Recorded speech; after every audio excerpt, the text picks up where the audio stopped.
Our lives must be treated with urgency.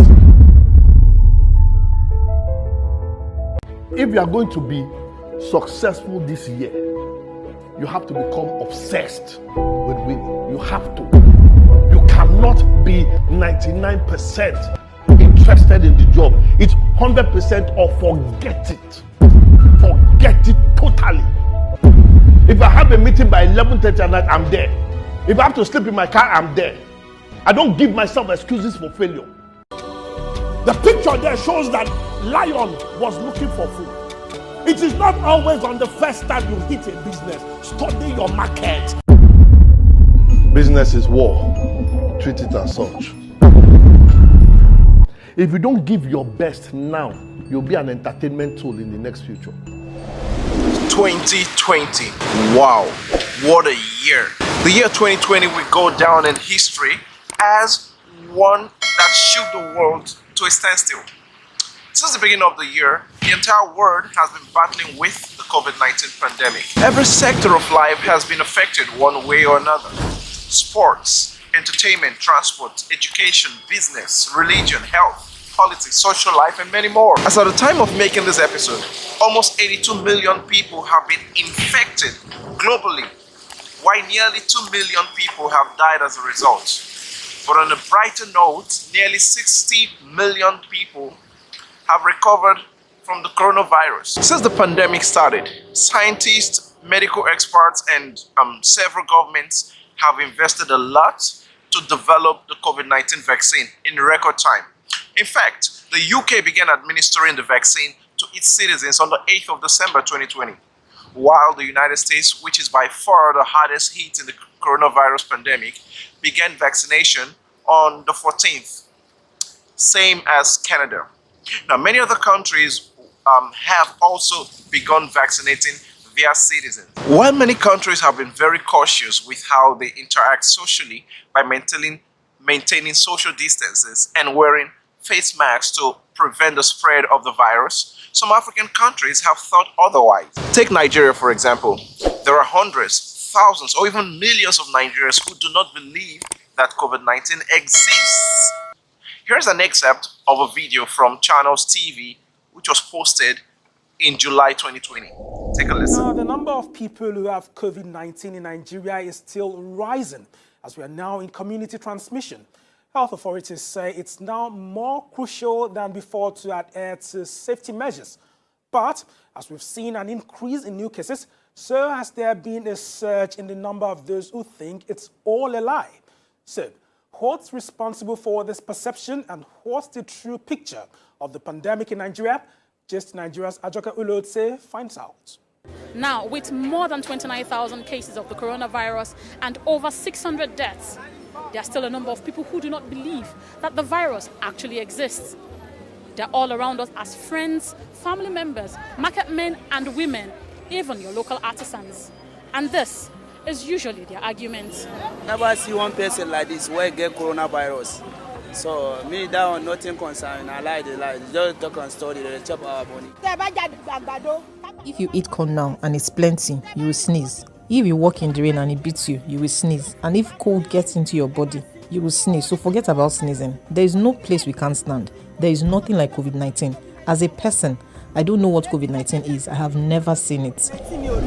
What would make these people doubt the existence of COVID-19?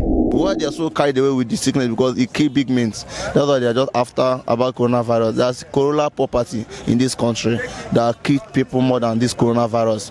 But why is still that people are not talking about it? Because the rich are not hungry. It's only poor people. That's why you're not seeing it on media. If this sickness is not affecting them on top, I promise you, no one will say anything about coronavirus. Across Nigeria, 95.9 million people live in extreme poverty. That is people living below the poverty line of $2 per day. This, however, represents 48% of the Nigerian population, according to the World Poverty Clock as of 3rd of March 2020. Nairametrics reports that the poor individuals are living in 43,258 communities in 421 local government areas across Nigeria. On the streets, the struggle for what to eat is real. a non-profit organization joins other well-meaning Nigerians to provide for these vulnerable persons to cushion the impact of the stay-at-home order. It's a great relief. It's a great, at least for someone that doesn't have a big family, this can relieve it for a day or two. It's something, and we really appreciate it. There's a particular virus that kills faster than the coronavirus. That's hunger. Then we have come here to give succor, to support people in our own little way. Oh, I get it now. Obviously, Nigerians are more concerned and scared about the hunger virus than they are about the coronavirus. The reason for this may not be far-fetched. The country is currently the world poverty capital, with almost 50% of its inhabitants living in extreme poverty. That is, they live below $2 per day. But how did we get here? How? In this episode, we'll examine the depreciation of the Nigerian currency as it relates to the widespread poverty in the land. As of the 31st of December 2020, in the parallel market, $1 will sell for 470 Nigerian Naira according to ngNrates.com. This is quite shocking. In fact, the website reports that $1 sold for 500 Naira on the 30th of November 2020. However, the government's official rate is about 382 Naira per $1.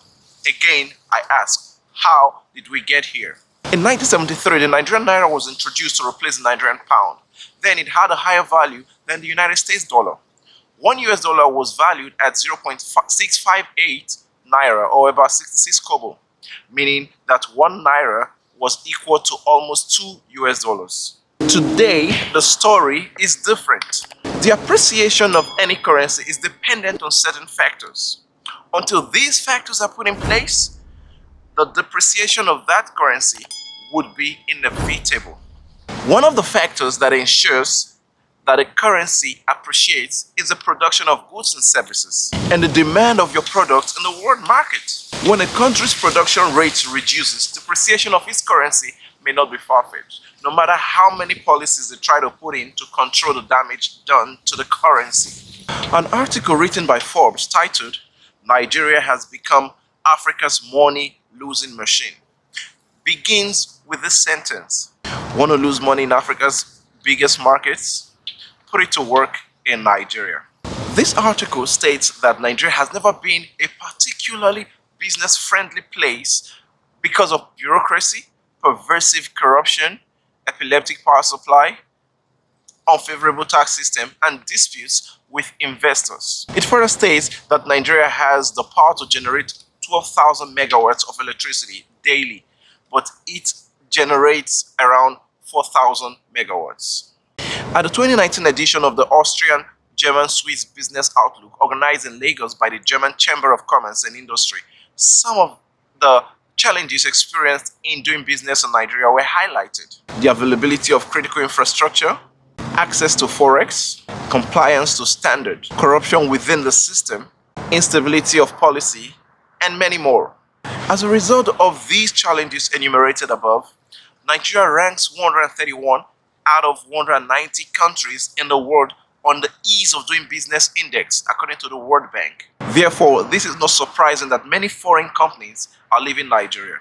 When these companies leave, the production of goods and services in the country takes a dip too. This ripple effect also affects the strength of the currency negatively. The depreciation of the currency is not only hinged on the gradual exodus of foreign direct investments from Nigeria. As stated earlier, much of it has to do with corruption. We have a country where our government officials steal billions of dollars, not billions of naira, but billions of dollars. These monies could have been used to improve the country's decaying infrastructure. Instead, they're lying waste on the bank accounts of a few Nigerians. We're talking about a country that has spent over 16 billion US dollars on electricity generation and still has nothing to show. The federal government has spent almost 11 trillion naira, that is almost 30 billion US dollars, on improving security, and yet thousands have died as a result of insecurity. We're talking about a country where its president budgeted 4 billion naira, that is about 10.5 million US dollars, for his feeding, cars, and travels, while the budget to fight malaria in the entire country is less than 300 million naira. That's about 800,000 US dollars. I'm sorry for laughing, and this is not supposed to be funny. I'm so sorry. Please let that sink in. Our president and his vice budgeted 4 billion naira for feeding, cars, and travels, while the budget for fighting malaria throughout the entire country is less than 300 million naira. 4 billion naira for himself and 300 million naira for the entire country. A country does not even produce much. We're talking about a country that the value of its currency is 400 times less than the United States dollar. We're talking about a country where more than 100 million of its citizens are extremely poor. Yet our president has budgeted 4 billion naira for himself and 300 million naira for the country. We should not be surprised at the constant depreciation of the value of our currency because our government officials do not even care. Another factor that accelerates the depreciation of our currency is religion. Hey, don't even go there. Do not go there. Apart from the fact that we have more houses of worship than industries, many Nigerians travel to Mecca and Jerusalem for pilgrimages. Now, before they go, the government gives them a huge support by ensuring that these pilgrims are able to buy dollars far below the official rates. For example, in August 2016, the federal government gave a concessionary exchange rate of 197 naira to the dollar for more than 65,000 Nigerian pilgrims who were heading to Mecca. Christian pilgrims to Israel also received the same rate. 197 naira to the dollar for pilgrims, where the official rate at that time was about 300 naira to the dollar, will never improve the naira. Going on a pilgrimage is a personal adventure. It does not help improve Nigeria's economy. Instead, it contributes to Saudi Arabia's and Israel's economic growth. I told you not to go there. I told you. Now, as long as we continue to waste money and do not make relevant investments, the country will continue to get poorer and the currency will continue to diminish. For example, between 2013 and 2015, over 396 million US dollars, which is about 150 billion naira, was spent on maintaining our refineries. Our refineries have been in a moribund state for the last 20 years, yet 150 billion naira was used to maintain them. Think about that. In 2016, it was reported that 17 billion US dollars, which is about 6.5 trillion naira, was declared missing.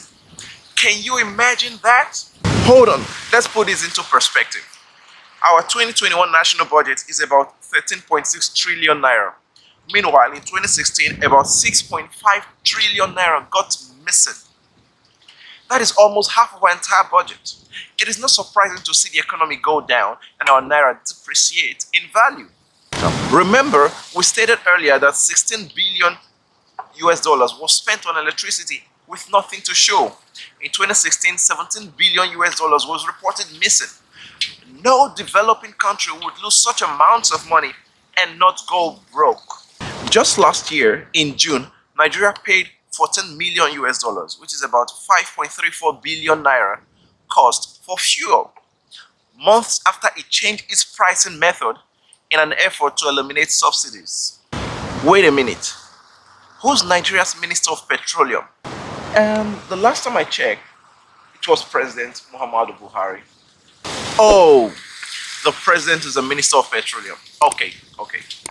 Let's move on. Speaking about the president, his actions at the beginning was the catalyst that started the downward trend of both our economy and currency.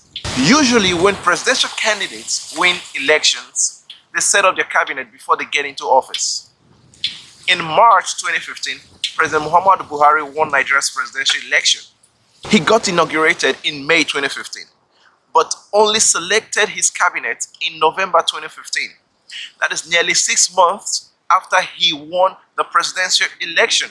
His main reason for the delay was that he was looking for credible and corruption-free people to form his cabinet. At the end of the day, we got a plethora of mismatched appointments. This delay, coupled with other forms of mismanagement, led to the depreciation of the Nigerian Naira and Nigeria's first economic recession under Buhari. But here you may ask, okay, so what is the way forward? Having said all this, how do we help grow the Naira? The government must stop sponsoring pilgrims to Mecca, Jerusalem, or any other parts of the world. Thousands of foreigners, flock into Nigeria's mega churches. I do not think that these people are sponsored by their own countries. Pilgrimage is a personal thing. It's a personal adventure, and whoever chooses to embark on it should be ready to foot the bills themselves. But if the Nigerian government is looking for who to sponsor, they should sponsor the small-scale businesses. That is my opinion. 2, we must reduce our dependency on foreign products and make exports an important aspect of our economy. We must produce locally what we consume. This model is one of the factors that has helped the Japanese economy. In 1980, $1 was equivalent to 480 Japanese yen. Today, $1 is about 100 Japanese yen.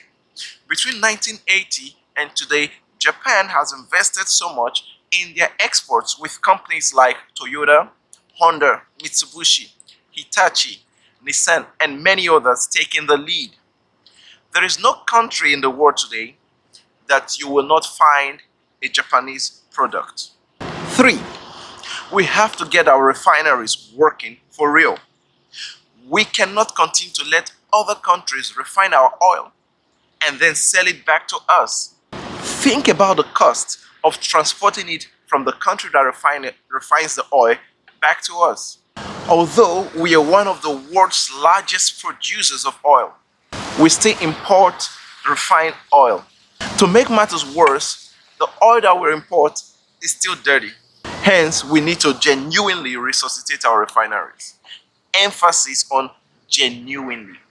4, as the world's poverty capital, we must stop all forms of wasteful practices. We should not run a bloated and expensive government.